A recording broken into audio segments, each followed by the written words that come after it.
Welcome to Soul Brothers with my dear friend Eno and myself, Simon, where it is our job to throw you into the Solana rabbit hole and show you around in our exciting ecosystem. Our mission is to take you on the latest and greatest on Solana so that you never run out of fun things to talk about. Simon, are you in Kyoto? Where the hell are you? I am in Brisbane, Australia. Don't ask. You're in Australia? Yeah. What the hell? Yeah, it's a crazy life. You can't catch me, bro. You can't catch me. I'm always somewhere else. Yeah, literally the last time I saw Simon was, I feel like on Thursday or Wednesday. We had like a really quick hug over in the subway station because it was completely serendipitous, by the way. I was on my way to the office. He was on his way to Kyoto, if I'm not mistaken. Yeah. And now, literally just 3 days later, I expected him to be somewhere in Japan, and he says he's in Brisbane. All right, cool. What feels like the end of the world, by the way. Have you been in Australia before, you know? I have never been to Australia, although we do have some good friends over there. Do you have friends over in Australia? I do have relatives of my girlfriend here, so that's the main reason why I'm down here. Yeah. Okay, she's got some Aussies in the family. I mean, they're not Aussies, but they live here. So I see. You know, it's a country of immigrants, right? Which is funny because they keep protesting against immigration, which I find always funny in these countries that are like 90% immigrants, you know, over history. This was a piece of land with like just a few natives, like a couple hundred years ago, and then a bunch of people came here and kind of built the whole economy. And now those people are like, "Fuck immigration! Like, we need to close our border." Like, okay. But you know, it is what it is. I find that people fixate on immigration when they don't have a growth mindset, right? I don't think this just applies to immigration. I think this just applies to life in general. If you know how to create value, then you don't worry about someone else taking your job because you feel that you as a community or you as a person can create enough opportunity for everybody. And hopefully those opportunities that you take will be better so that, you know, your children are not working on kind of like this immigrant, and there is immigrant work, you know, the stuff that you have to do to work your way up. But if you feel like immigrants are competing for your job, then, you know, probably should be scaling up as much as you can, which is a very elitist thing to say. Someone from a very privileged background saying like, well, you know, like it's very easy for me to scale up. Why isn't it for you? I mean, like there are many valid reasons why it's difficult for people to scale up. But yeah, it's lack of a growth mindset, I think. Just go on Elon's timeline these days and you will find lots of immigration content. It's always very amusing. He's literally like covering all countries currently. Just pissing on immigration, taking a very right-wing stance. Crazy times, not gonna lie, very controversial topic right now. Lots of reasons for and against it. But luckily, we're not a political podcast. Thank God. We are a tech podcast. And I just read a comment in our comment section. Is Simon hosting from the closet?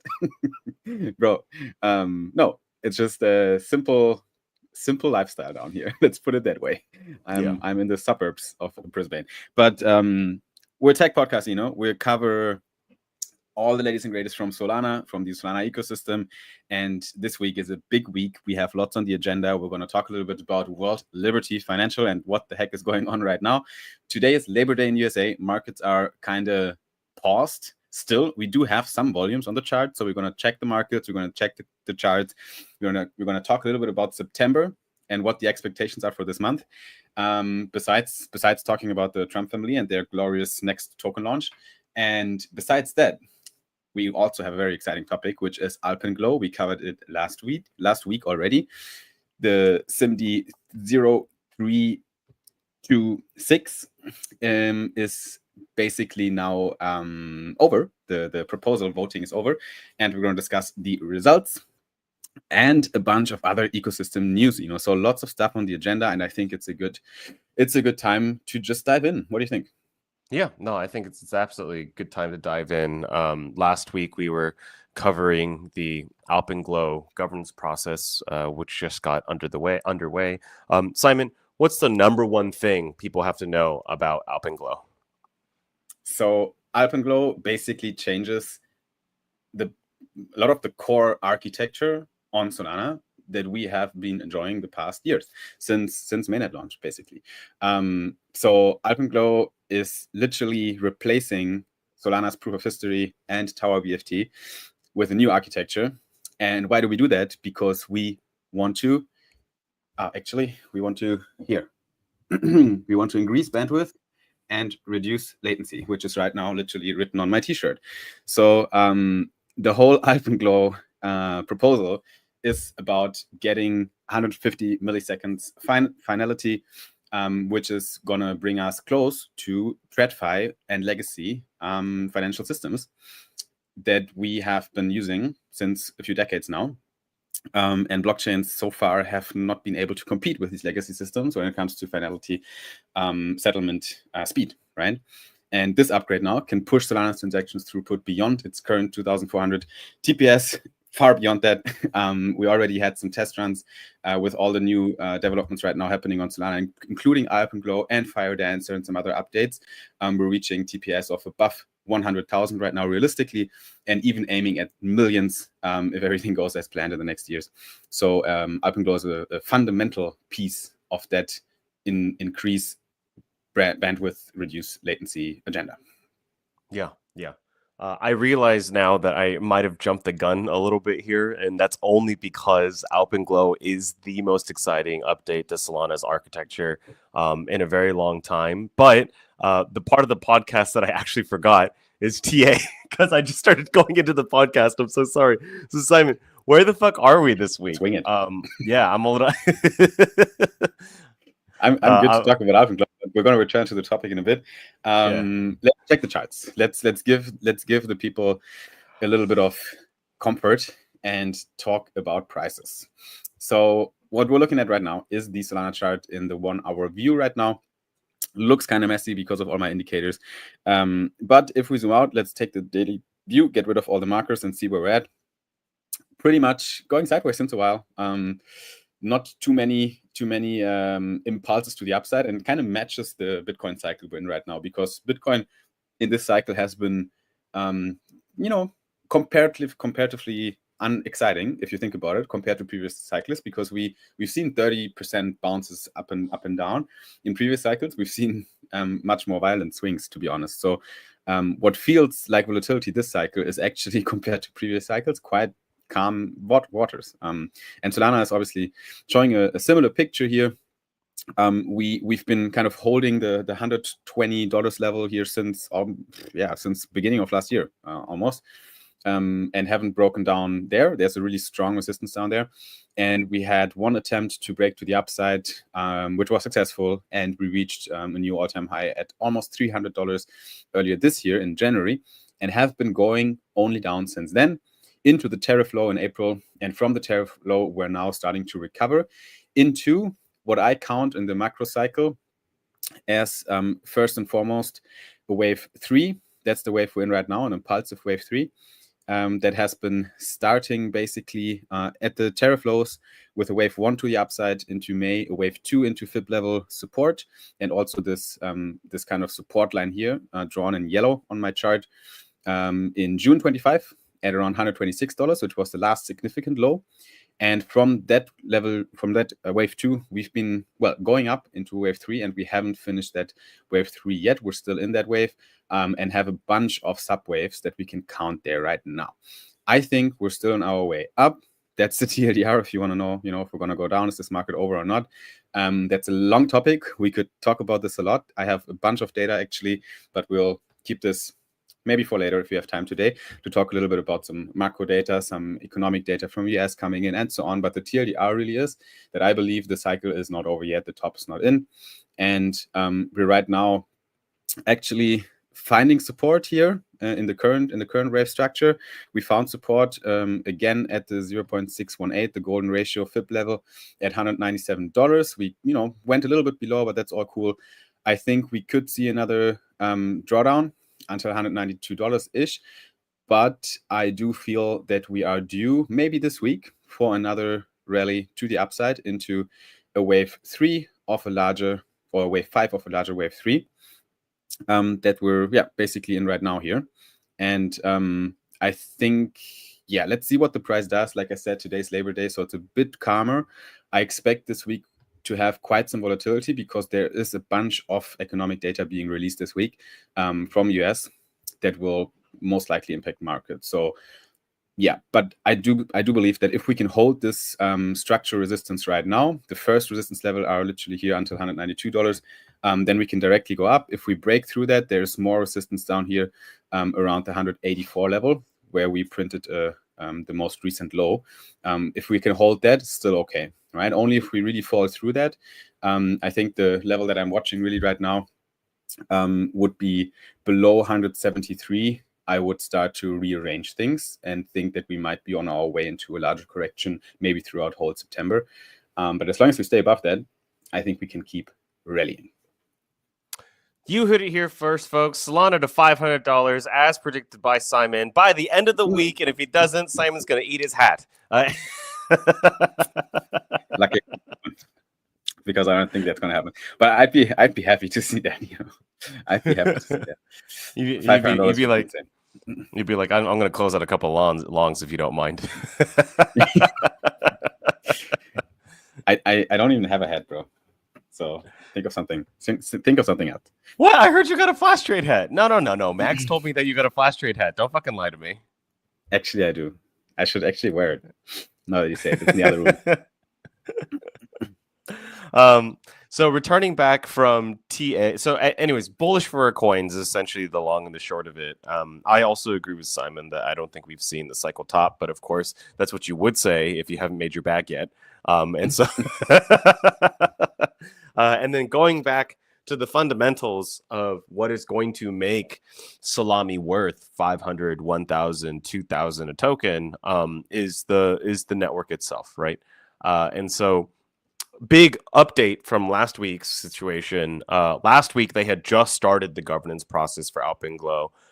This week, 99% of the votes that were cast are in favor of Alpenglow. And not only that, we've reached quorum, meaning that we have the bare minimum amount of votes that are necessary in order for a vote to pass. It's just been, overwhelmingly in favor for Alpenglow. So that's a good thing, I believe.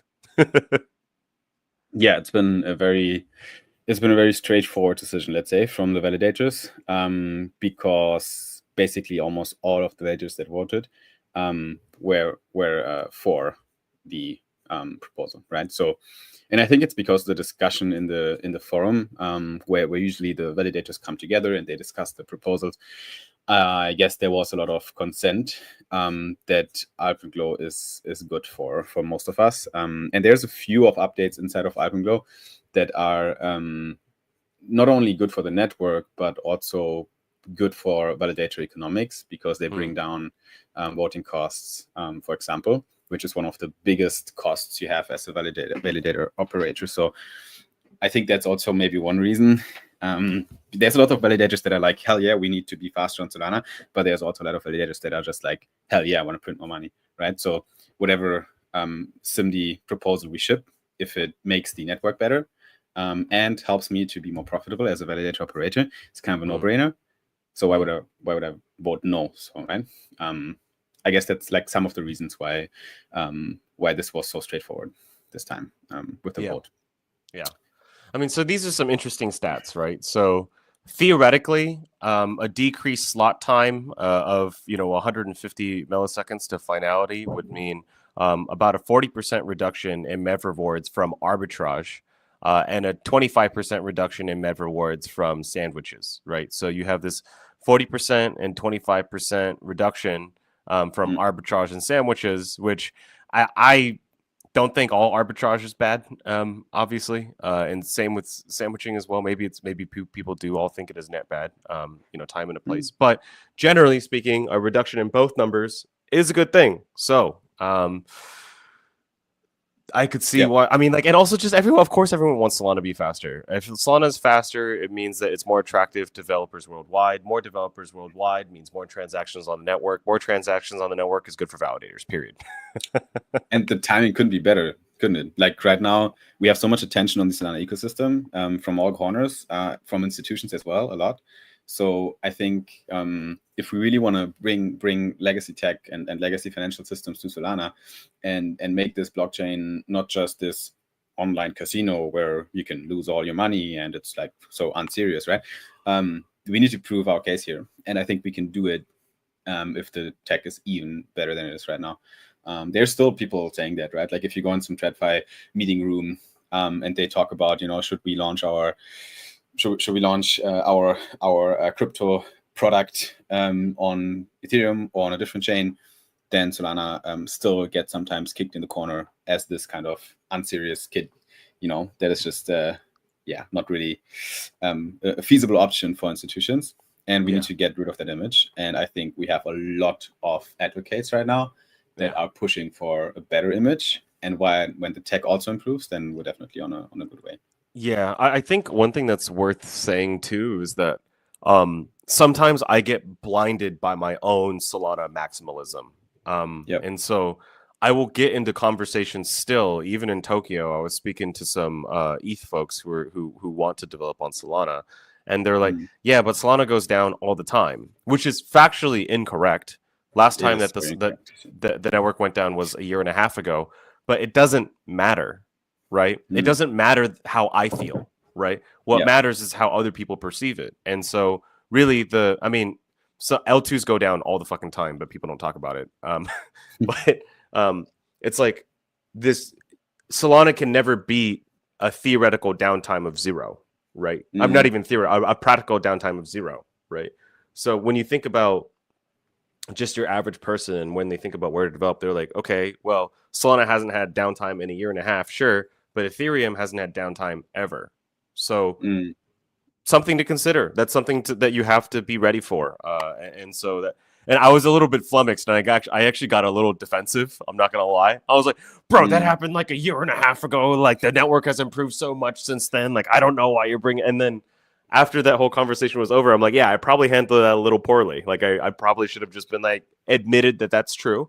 But also talked about like the improvements that we have made as a network since then. That would have been the more rational response.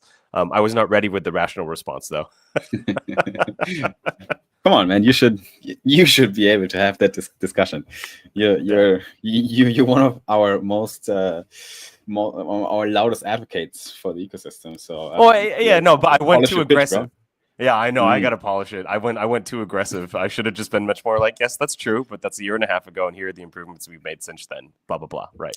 At this point, I usually just shut up. Like when I have someone in front of me that is like, I had the same happening to me once, like a few times, like some MetaMask employee that was like still very very much focused on Ethereum stuff, and he was just talking to me like how Solana is gonna just disappear into nowhere, and there's nothing there for us really, and the whole go-to-market strategy for MetaMask like big mistake anyway.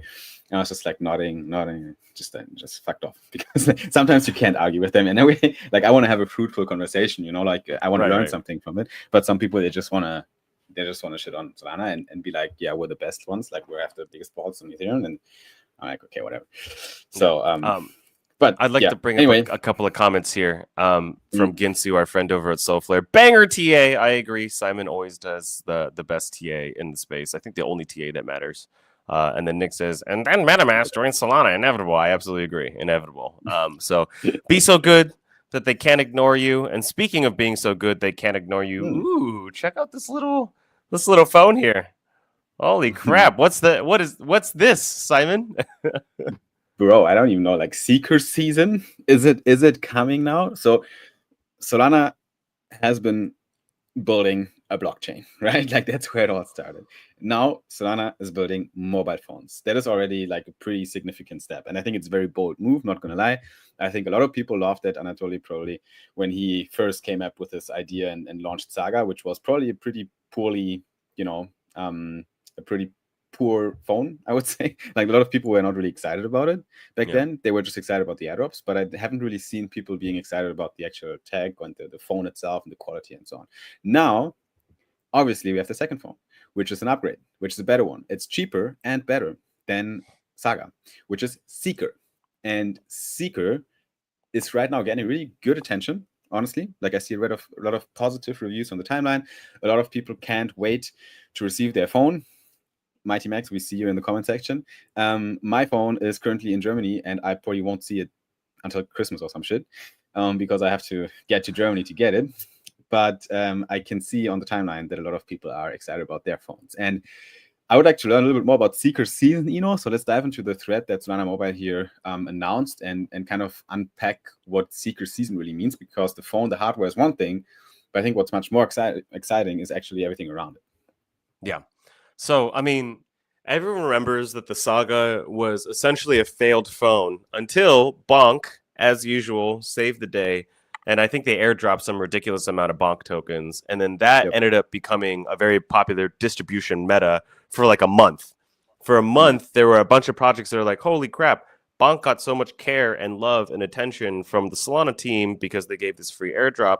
Let's start creating our own, set of how do I put this? Incentive packages for Solana Seeker for Solana Saga holders. And so people ended up getting so many NFTs, free airdrops, benefits to where it completely offset the cost of the phone. That was a very important go-to-market strategy for the Saga, which, if you remember, for the first few months felt like a failure. And so now for Seeker, I feel like because they understand that's such a powerful go-to-market strategy, they're repackaging that entire kind of like airdrop / like incentive experience, for September 8th. So they've given enough weeks of time to start shipping these Seekers. And now they're going to be activating all the special rewards, early access, and benefits you'll only find in the Solana dApp store starting in September 8th. So about a week from now. So what kind of activations will we find during Seeker season, Simon? So I think, wait a second. Should we use the thread from mobile or the Solana Flow? Because there's a really good article actually on solanaflow.com. So maybe that's something for people to dive into as well. If you want to learn more about the Seeker and the Seeker season, then definitely check out Solana Flow as well. And so basically we have a bunch of apps that are already waiting to be explored in the App Store of the Seeker, and that's actually it's actually really cool. Like you have like a whole ecosystem map of the apps to explore over there. And I think it is probably worth it playing with them and diving into some of them and using them as well. And I think what I'm asking myself is right now is if you own a Seeker, do you have to actually activate it and use it to be eligible for stuff, or is it enough to just own it and then activate it whenever, right? Because they say after receiving your Solana Seeker, double check that you followed all the steps in our Solana Seeker setup guide that says Solana Floor, minted your Seeker Genesis token and claimed your SKR address or Seeker ID. So there's a few things you should probably do when you get the phone. So there's also a really neat article that says how to set up your Solana Seeker, a beginner's guide, that kind of walks you through it. And probably a good idea to do that. So in my mind, I'm a bit afraid now because I don't have my phone. It's just laying around in Germany. So what do I do? I should probably get my hands on it, right? Yeah, you should probably try to figure out how to get that Seeker phone as soon as possible, because if I do not have confidence that these rewards will last forever. And even if they do, the economic opportunity that it represents is probably something you would rather get your hands on now rather than later. Yeah. All right. Okay. Good to know, guys. That should be a message to all of you guys. But yeah, it's pretty cool, man. You set up your own SKR address, so basically you're getting a domain for your phone as well, for your phone wallet. You have the Seed Vault wallet, which is basically a piece of hardware that the phone also contains. It's designed by Software, and it's a mobile-first wallet app that's natively integrated with the Seed Vault, combining the highest level of mobile crypto security with a brilliant, smooth UX. So that's really cool as well. You can basically don't need a ledger anymore. Technically, you can use your Seeker, your phone, as your ledger. Opens up a few controversial security risks, in my opinion, because usually the ledger stays kind of somewhere safe while the phone is always with you. And obviously, if you lose the phone, that's still cool, because no one will be able to access your wallet without the proper credentials, right? So I actually don't know how the Seeker is set up, but I think there's a fingerprint. There's like some biometrics that will gate access to the wallet. Yeah. It's not so much the security risk that really bothers me about the Seeker. What's bothering me about the Seeker right now is this SKT token or SKR. Yeah. SKR. Why? Why? We don't know yet exactly, but there's a threat by on the Solana Mobile page. We can try to dig it up as well, but they talk a little bit about the Seeker token. But it's one of these token threads that are basically just saying, the TLDR is, it is one token to power it all, and you don't really know exactly what it does.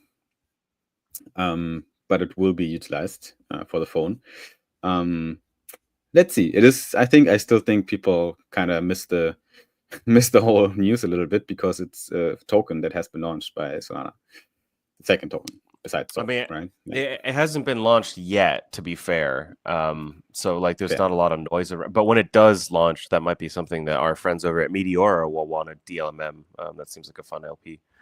But SKR powers economy, incentives, and ownership across the ecosystem. It's a flywheel between developers, users, guardians, and hardware manufacturers. Okay. Still, it doesn't really tell us what exactly it is. That's what I mean. Like the TLDR of the token thread was a bit, a bit icky. I didn't really give us everything. But I guess there's going to be more news coming out. And it's going to be grand. I'm not against tokens. It's just like, what is it? Is my only question, right? Is it like value accrual, or is it some sort of incentive? I don't know where we are in the. I feel like I lost the plot a long time ago for meme coins and tokens. For a while, it seemed like just a fun little attention grabbing mechanism, and for DeFi protocols, it's very much like value accrual through buybacks. You're not supposed to say that, but because that makes it a security. But we all fucking know what we're doing here. And then SKR is like, okay, well, is the phones always going to be called SKR then? Like, are we going to have Seeker 2, Seeker 3? Because like this happens all the time, right? You have the iPhone 1, 2, 3, 4, 5, 6, 7, 8, 9, 10. But there's clearly a difference, but they rebranded from the Saga to the Seeker. So it's like the Seeker now, like just the name of the product line. I have questions here about, what and what does that mean for the token? Really, really interested to see how that goes. I am pretty sure that the Seeker token, the SKR, is gonna be inserted into Solana Mobile in the long run. Obviously, like I don't think it's gonna stop with the Seeker phone, right? There's a video. Maybe we can link that. Again, shout out to Solana Floor. I'll drop it in the comment section of the stream.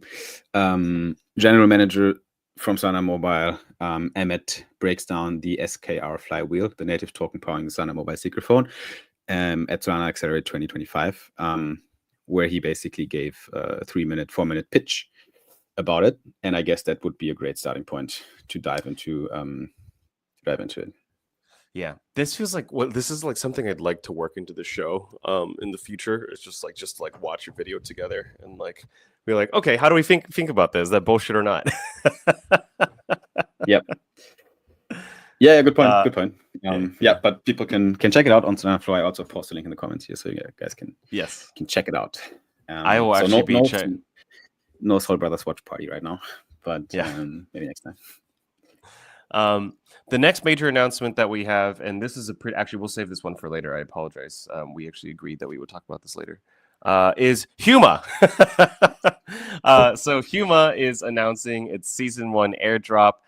Since the season 0 airdrop, which I didn't even know that was a thing, but I knew they had an airdrop previously. I also knew that they had an airdrop in Japan because we were at a dinner and then they were like, we got to go. And it's like, why? It's like, we got season 1 airdrop. I'm like, didn't you already do season 1? Apparently that was season 0. But this is also true. Huma has done 6 billion in PayFi transactions to reward LPs and Huma stakers, which is absolutely phenomenal. And in terms of the snapshot, they did a Kaido AI snapshot on August 26, a season 1 snapshot on August 23rd. So that would be just about a week ago. And you can be claiming your rewards on August 26th and September 26th until October 26th. So basically, you got about 2 months until this is all everything that can be claimed has been claimed. Yeah, that should be enough time, honestly. Yeah. That is quite a bit. So they're giving away 2.1% of the total token supply. 68% is going to they missed opportunity. They should have done 69%. 69% to LPers and Huma stakers. 22 should have been 21% to ecosystem. I think the ecosystem partners would have taken 1 less percent for the memes, and then and then probably community and yappers 10%. Yep. I mean, yeah, Yuma's great. The product's cool. PayFi is big. They are pretty deeply embedded in the Jupiter ecosystem as they did some collaborations before. The thing they just do quite a lot of airdrop distribution, and there's kind of a cliff right now between projects. Some projects are strictly against free incentives and basically not giving out any tokens for free, and then other projects are using their tokens for community engagement and incentive campaigns to basically bootstrap their TVL, like the way we kind of did it since the beginning of point seasons, right? In Solana, which is not that long ago. Has been like 1-2 years now. But I always had some issues with these kind of tactics. Like you're allowed to give out a few tokens, in my opinion, but it does feel like it is quite a chunk. And you got to be careful. That's just what I want to say. I don't want to be too picky here, but you got to be careful because obviously watching at the chart as well, like there's quite some selling pressure, right, that comes from these airdrops. Because honestly, like there's a lot of airdrops that have been negative, right? Like there's like a big list of airdrops that got airdropped, and then if you hold on to the airdrop for like a month or 2 or 3 or 4, you're just like in minus more and more. And this narrative is now quite deeply embedded into the minds of people, which makes it even worse because people are realizing that they should probably sell what they get to realize returns and profits for their work, right? Basically the airdrop farming they did prior to the season finale. And that anticipation of the season finale and to just sell your bags is dangerous for the token because it's just like a lot of net selling pressure without huge net buying pressure that comes into the chart. So I agree with that. I think the most important thing to note here is whether or not it's a revenue generating business or not. So like that matters because at some point in time, if you're generating enough cash, then you're just gonna buy back your token if it's cheap enough. You just don't give a fuck because it's like, okay, you guys dump my token all the way to like 50 million market cap, but like I'm generating like almost like 100 million in revenue. This is fine. Like I will absorb this sell pressure. And I'm not saying that that's what Huma is doing this time around, but I think that for teams that don't have a solid source of revenue, you actually have to be super conservative about how you ration out your token incentives. But for teams that are making a shit ton of money, I think the the attitude is who cares, right? I'm not saying that Herbal and Richard are like that. I'm just saying that they can afford to be like this, because at any point in time, it's like, if you dump my token hard enough, it just makes it. There's actually financial incentive for me to just like, fine, I'll buy it all back at a discount. Thank you very, very much for not having faith. Yep, it's true. I remember there was, like, I think Tony just posted about it last week or something. I probably won't be able to dig up the post anymore, but I did. He said, I think every token should have staking and distribute buybacks to stakers instead of burning.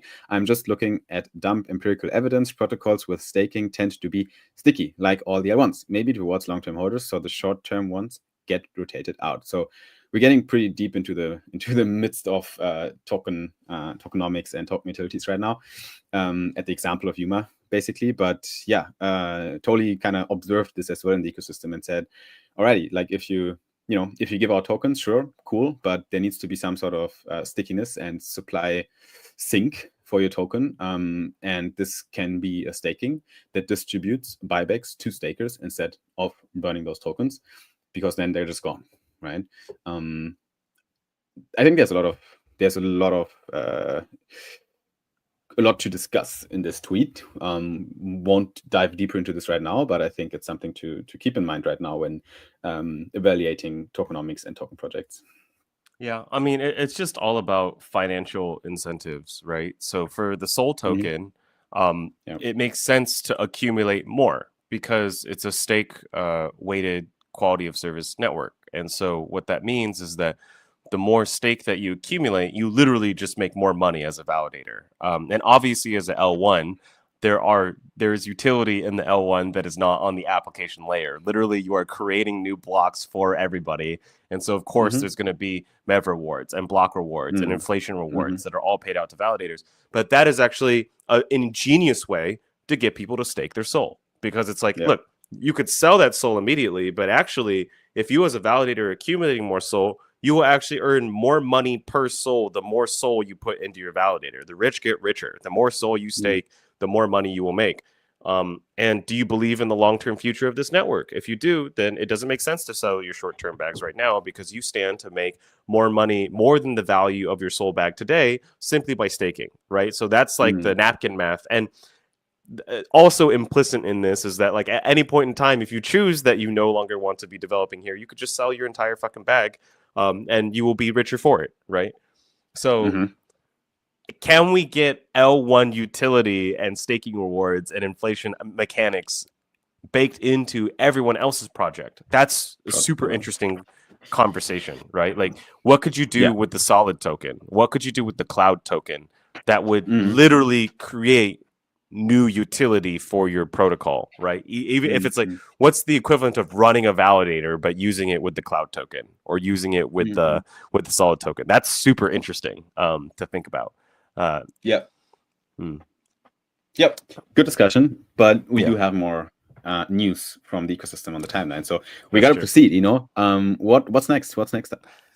Yeah, next up is that we have Time.Fun has released a new mobile application. I know that there are a lot of interesting people on Time.Fun, including Ansem, ZeroX Designer, Tiffany Fong, our very own Cash Donda. They're all on the Time.Fun app. So, in fact, I know people like Mert are using Time.Fun as a filter for all the spam that they get. You and I are obviously well known in the ecosystem, but we're not at Cash or Mert's level where we have hundreds of thousands of followers and hundreds of people DMing us every day. And so Time.Fun is a really good way for people who have a lot of inbound message traffic to filter out the spam for Signal, right? So congratulations to Cause and the entire Time.Fun team for creating the mobile app. Have you ever used Time.Fun? I have an account and I have played around with the app, but I haven't yet booked an actual slot with someone I want to talk to. Maybe I should, but yeah, it's just like, it is quite expensive to talk to the big dogs. If you wanna have a 30-minute call, with Totally Murder or someone like this, it gets quite pricey, and I'm still too self-confident probably to spend that money. I'm like, oh, I can catch these people without paying the money, which is a stupid thought. because it makes sense. Like the app does make sense, right? Yeah. So I like it, and I'm happy they have a mobile app because it makes things much more sexy. Not gonna lie, Yeah. looks really cool. I'm actually probably going to download the Time.fun app right after this call. I want to experiment with it a little bit. Yeah. We also have another piece of news here, Simon. So you can use the Soul Cipher bot on Telegram to trade drift perps on the Telegram bot, which is, I think, a first. I haven't seen that before. That's pretty sick. Yeah, they're actually pretty sick. Haven't seen it neither, really. I mean, we do have the Bonkbot team that has been pioneering Telegram trading since a long time. Yeah. Moving from Bonkbot to what's called telemetry, I think now, the main product. But it's spot trading, and it's mainly used for meme coins, right? To snipe meme coins early and get in and get out. But perps is kind of a new use case. Not super sure how useful I personally think it is. Honestly, I always have like a slight issue with these Telegram bots because I know I'm wrong, but I do have like my instinct tells me that they are not ready for mass adoption and they can't be at any point. It's just a bit clunky to use these mobile kind of flows, especially for buying tokens, spending money, and stuff. I think it's a really decent thing to do. So, but that might be the thing. Like that's the target audience, degens. And obviously Bonkbot has proven us that you can make a shitload of money with these products. So that's why I'm wrong. Yeah. I think it just speaks to the audience. And you hit it right on the head when you said you don't think you would find value in it. I don't think you're saying at all that you don't think that other people wouldn't find value in it. It's just that, of course, that's why I'm wrong. Yeah. Well, I mean, our mental model of the world is always going to be based on what we think, like how the products that we use. And sometimes you run into products where you're just like, look, I get why this is like TikTok. I 100% understand why TikTok is popular. I also cannot use TikTok. I get cancer. I get literal cancer. I just can't. It's just too much, bright lights and, brain rot. And I get why it's popular, but it just doesn't mean you're that I have to fucking boomer.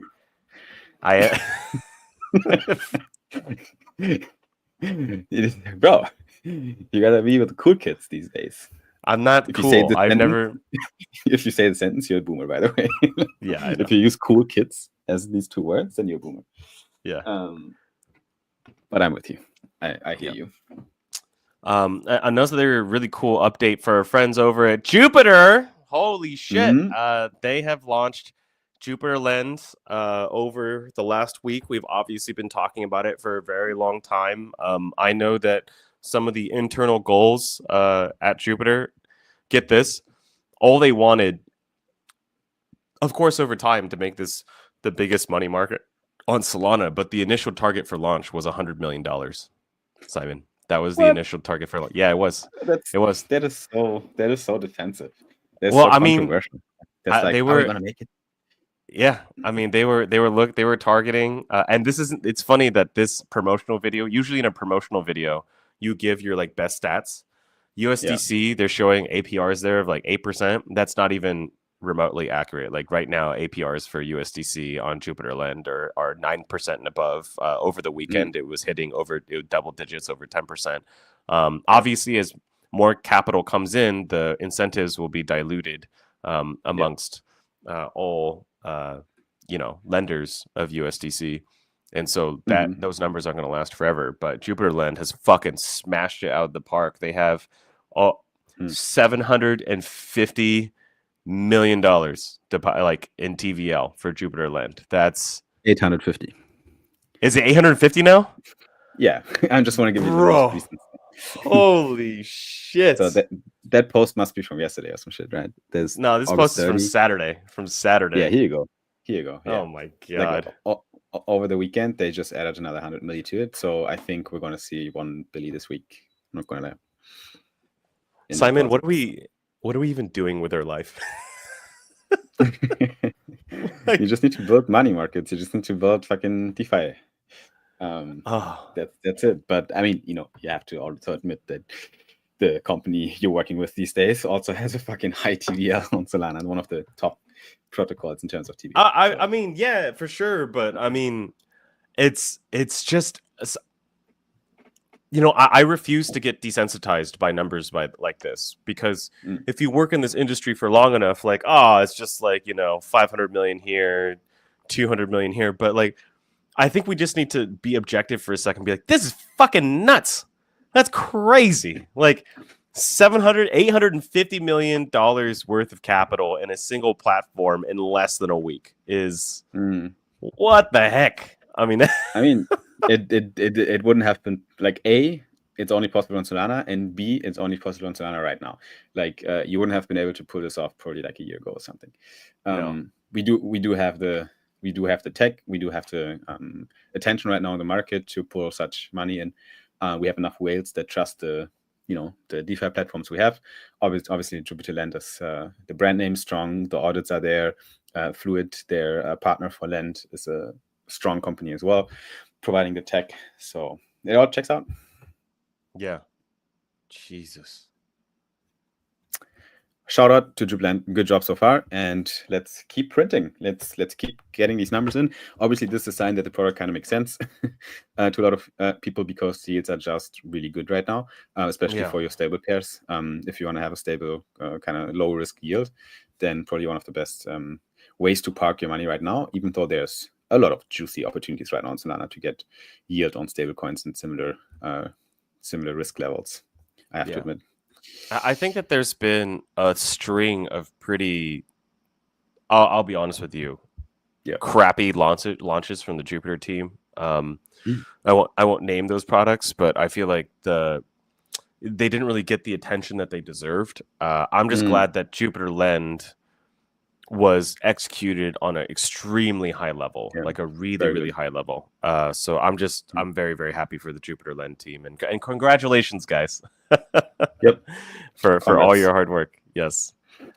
Moving on, of course, we have SNS. Our friends have created this new campaign where you can get your .sol domain with your SNS token, and it's 5% discount. So that's actually pretty sick. And you have these nifty little blinks over here. So if you type in your domain, let's say cocaine. That's taken, bro. German. Oh, that's not taken. Energy. Like so. I'm not going to connect to my wallet because I don't want to dox it. But yes, you could buy your .sol domains using SNS tokens, just 5% off. That's really sick. Also, MetaMask now speaks .sol. So this is actually a really big one. Our friends over, and you were just talking about MetaMask, but not only do they support Solana, but they also support .sol domains. So this is really sick. Using your MetaMask wallet, you can now send monies, your internet magic monies, to .sol addresses, and also receive them as well. Yep, that is the one and only thing SNS needs to focus on, and they got that. The BD team is integrations, right? These domains are only useful if you can use them in as many different places in the ecosystem as possible. So their BD team is really just pushing for integrations, and then their DevRel team is pushing for making it easy to integrate, so that you can see your .sol domains when you log into an account, and that you can use your .sol domain to make transactions in all major wallets on Solana. Obviously, MetaMask is a big one, and they've been on Solana now since a while, and they are still, I think, in the middle of their go-to-market basically to Solana. So there will be more and more and more pushes and partnerships with other Solana projects, and SNS is one of them. So yeah, I think it's a really useful information for you. I think probably more than 80% of our viewers have a .sol domain. I'm pretty sure, that is a guess, but I'm pretty sure that the majority owns a .sol domain and potentially even uses it frequently to receive and send money. So knowing that you could technically use your MetaMask for that is definitely a useful info as well. Even though I think that 99% of our viewers as well have either Jupiter Mobile or Software, or even Phantom, because they're very Solana native, right? Right. Yep. So something really interesting happened, I think, a couple of days ago, but I wasn't able to tune into this. I don't know if you were able to, so I'm not going to put you on the spot here. But apparently, they had a full broadcast over at the kitchen with obviously Nifty Degen and Celine. We had a great time speaking with them, a few weeks ago. And they had a live broadcast to discuss, what are the plans for the SNS token from Mm, start to finish, right? So one of the things that you're already seeing is this experimentation of using SNS as a currency within the SNS economy, right? So this is going to be the domain economy. Is yeah. there anything else that you'd like to add here? I wasn't able to catch this. I would just like to add that people shall listen to the broadcast. Obviously, it was live, but it's still on the page of SNS. So people should check it out if you want to get a little bit more insights into the future of SNS and where the CEO sees the company going. Then you should probably check that stream out. Aha. Yeah, probably want to check this out later. Mm-hmm. This seems like a lot of fun. Yep. Yeah. So it's still on their profile page, so people can find it Yeah. at the SNS Twitter.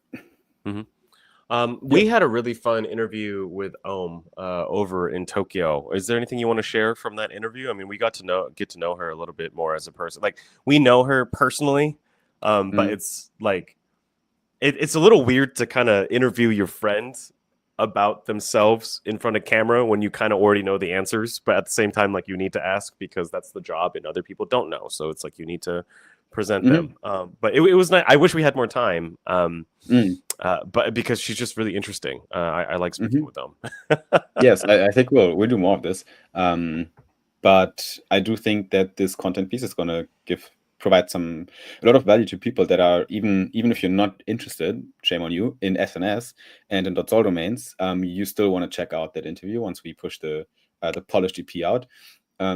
Because I think there's a lot of wisdom and inspiration in there for leadership, for company culture, for building startup in crypto, as a male or especially as a female in this case.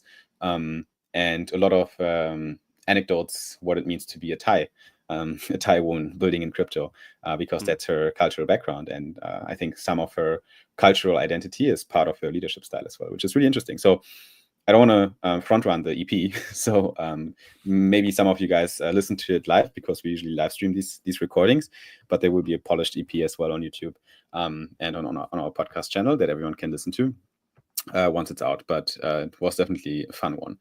So look out for that one. We're going to post it most likely this week, latest next week. Yes. And last but not least, the piece de la resistance, the piece of news that we wanted to talk about the most. USD1 is now live on Solana and is launched by our frenemies, World Liberty Financial. I do not know how I feel about this one, Simon. I mean, last time these fuckers launched a token on Solana went up immensely. So so that's the positive thing about it. Like usually when Trump and Trump family launches something and they pick Solana for it, it is good. Okay, let's look at the bright side of life first. Because they could launch that thing on any chain, right? They could go on Avalanche and provide USD1. But obviously they don't because no one gives a shit. And also the tech is probably not there. But we do have a lot of stablecoins on Solana, and there's a lot of stablecoin utility on Solana, and a lot of people use stablecoins on Solana, and USD1 wants to compete.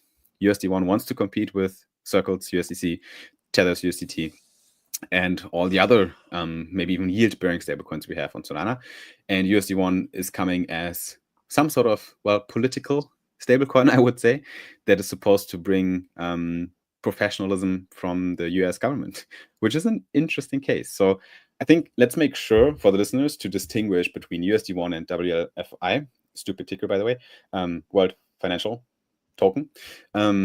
There are two things, right? You have USD1, which is just stablecoin pegged 1-to-1 on the dollar, backed by assets that can replace the dollar fully. And if you trust the US government, that's the thesis. If you trust the US government, then you trust USD1, right? If you trust the US government more than offshore Tether company structure, then you're going to use USD1 instead of Tether, right? So that's kind of the pitch for the stablecoin. I don't hate it. I think it's the stablecoin is all right.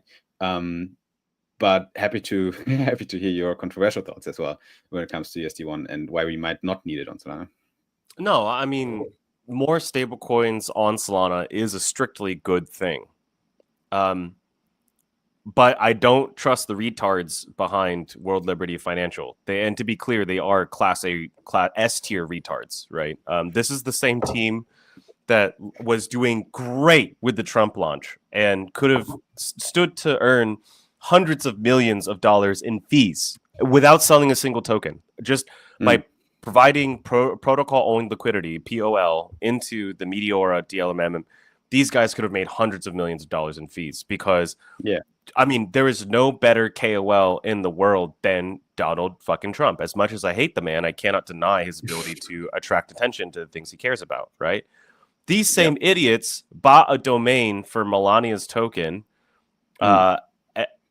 within 24 hours of the launch, and then had launched her token like by the end of the weekend or whatever that was. It was like within 72 hours they'd launched another token, which it did a couple of things. It spooked people because it was perceived as very extractive, and it was. And two, it like drained whatever liquid, like people who missed out on Trump, they ended up trying to ape into Melania, so it fragmented the liquidity. They basically took the best liquidity event ever. Like if they had just let that run for a month, let's say, right?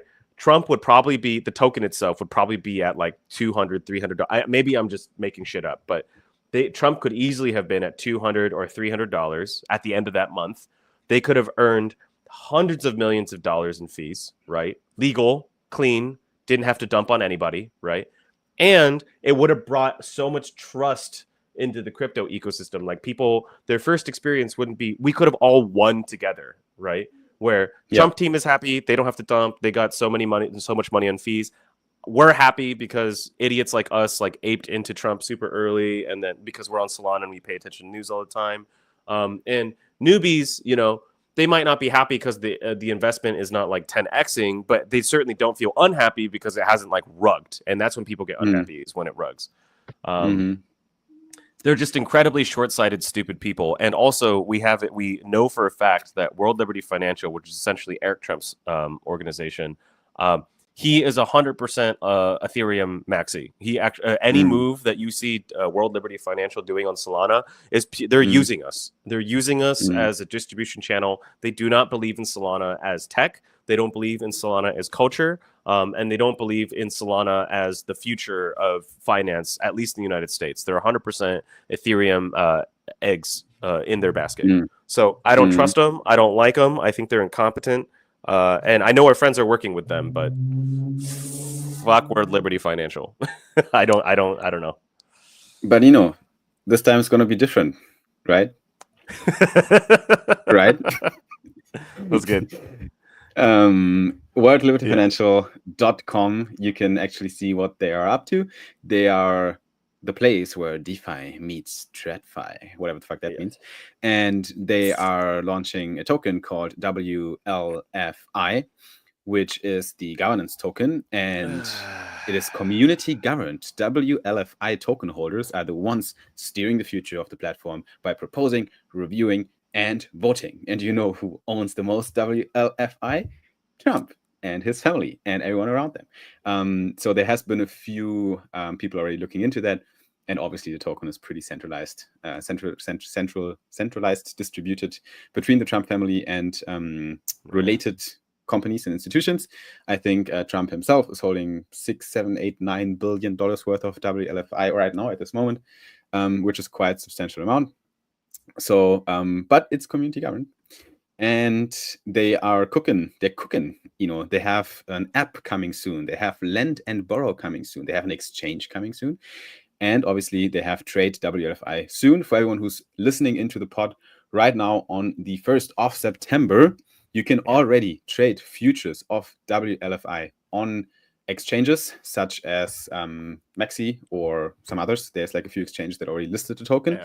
The token price already moved, obviously, you know, it did move into mostly up right now. It is not fully launched everywhere. The spot token comes to Ethereum and Solana, if I'm not mistaken. So Solana, I've seen one of the guys from World W posting today is going to happen tomorrow around 12 p.m. Australian time. I have no idea what that is in other countries, but That's what I've seen when the token is coming to Solana pools. And yeah, I think it might be a shit show, but it might also attract a lot of actual capital again. I don't know if it'll be a fiasco. It is a stable coin. I'm really curious to see who the issuer of the stable coin is. I mean, a lot of folks are just going with like Paxos, right? Paxos is the same organization that's running USDG. They formerly did Binance USD. They also do PayPal's USD products. So they're like a white label stablecoin solution for the biggest players. And so if you're telling me that USD1 is issued by Paxos, I'd actually be quite happy with that because I don't want any of Trump or his dumb children to be running my stablecoins. I think they would fuck it up. But if you have a third-party organization like Paxos, then like I feel much more safe about holding and using USD1. I'm really, but I mean, like that organization doesn't know shit about stables or how to maintain a peg. So like it clearly would have to be an issuer. Just let's make sure, first of all, to not mix up both tokens, okay? For our listeners as well, there's WLFI, WLFI, right? Which is the governance token. That is not a stable coin. That thing is going to go up and down and up and down, probably. And then we have USD1, which is a stable coin, which is not supposed to go up and down and up and down and more down. This one is supposed to be stable, right? The issuer of USD1 is World Liberty Financial, which is, well, a crypto venture linked to Donald Trump. So yeah, you gotta trust these people to hold USD1, unfortunately. And it is integrated already in DeFi protocols like Radium, Bonk, and Camino as of now on Solana. And the Solana main account has been posting today as well. As you can see on my screen share, if you have the video as well. Breaking news, World Liberty Fi USD1 stablecoin is now live on Solana. USD1 is a stablecoin redeemable on a one-to-one basis for the US dollar. As all stablecoins, by the way, that are USD pegged. So yeah, this is there. Solana reposts, obviously, it is kind of a big thing for them as well. And the WLFI token, that's a different kind of story. Like that could be a fiasco, similar to Trump and Melania. But only time will tell. And I have seen a few people that have positive takes on it. For example, if you want to pull that up, there has been a post from Virtual Bacon, who's doing a lot of crypto content and token content as well. He posted this already a few days ago. And he said, I've already bought a 7-figure position. Here's what WLFI is, why it matters, and my price prediction. And he tells us a little bit about the background. He tells us that it launches today on the 1st of September. And it starts to trade on Binance. The announcement was out already. And there's a 20% liquid unlock and an 80% vested allocation for people that did the pre-sale. And Virtual Bacon himself, he did buys at few price positions in an average of 0.28. Last week, the current price was at 0.25. I think by now he should be in profit. He says that he's expecting the token to go to $1, which would mean 100 billion FTV, which would basically double the FTV of, I think, tokens like Sui or similar tokens that are already, been around for a while. Why? Because it's Trump's meme coin, no utility, barely promoted. Trump's meme coin was barely promoted, had no utility, and it peaked at 73 billion FTV. And WLFI is official, tied to treasuries with Trump now in office. So Virtual Bacon says credibility plus utility, higher ceiling. So yeah, obviously I'm giving you guys the other side of the coin, the bull case for WLFI. No, but those are all stupid points. Like you think that Trump is going to talk about you're going to talk about World Liberty Financial? Absolutely not. You don't think he's gonna post a tweet on Truth Social about WLFI? No, the best that he might do is give Eric Trump a goodnight hug. All right, that's the best he might do. But aside from posting on socials or whatever, no, he's got other shit that he's worried about. He's worried about China. He's worried about tariffs. He's worried about. There are so many other things that he's going to promote before this. And frankly, did promote his meme coin. He did promote before he got into office. Before he got into office, yes, that's true, right? And even then, that was a moment of unique optimism where, if you remember, we thought Trump was going to be the pro-crypto president. And to a large degree, he has been, right? So I won't deny that. He's been very, very pro-crypto. Who is this fucking guy? China hating. Can you fucking capitalize properly, you numbnut? So what are you talking about? Sorry. This guy in the comments drove me nuts. Okay. Sorry. But I think let's see. I think they might. You don't know who has access to the social account, right? Like, if Eric Trump has access to Donald's socials, he's gonna talk. He's gonna post about it. Yeah, no, that's true. If Eric Trump has access to his socials team, that's highly possible. Then yeah, he could be posting about it. But even then, my point is that like everyone was very bullish on Trump tokens until Trump fucked up everything with Melania, or at least his team did, right? So what do you think is going to be the market reaction to another third Trump token? Is it going to be unbridled optimism like this guy supposes? I don't think so. You've been around here for a while, you know how many tokens we had with the same fucking pattern, and they always pump and dump. If it were true, then Yeezy would have pumped a lot higher. Yeezy is a great demonstration of where the market is at today, which is that fool me once, shame on me. Fool me twice, shame on you. Fool me thrice, I'm not investing in it. I'm just not, right? There's just no fooling around this time. And so some people obviously got burnt, but I mean, the max, that the Yeezy coin went up to was 3 billion, which compared to any of the other celebrity meme coins, quite small, very, very small. You would have expected much more price action. Kanye West is an anti-Semit Nazi rapper, and Donald Trump is the US president. So let's see how it plays out. let's leave it there. I'm definitely also very critical about it, and I don't financially advise anyone to participate in anything around the World Liberty Financial saga. But I think it's worth monitoring and evaluating what happened next week when it's time for the next episode of Soul Brothers. But for today, I think we could call it a day. Do you have any last comments, last words that you want to share with people for today's show? Yeah, where do I short World Liberty Financial? Probably on Hyperliquid. I'm pretty sure Hyperliquid? You'll be able. Yes, I'm pretty sure that they're going to be on it quite soon if they're not already talking about it. So you can probably short it. Yeah, similar to the Yi token when it went out. There was also on Hyperliquid quite quickly. So they obviously know that people are looking for venues to short this shit. Yeah. All right. Well, yeah, we'll see, how this all goes. I'm fairly certain with my conclusions of how this will go because he has too many things to think about. And this token is one out of 1,000 things that people are yelling at him for. And his son is probably last on. Donald Trump has many things. A good dad is not one of them. So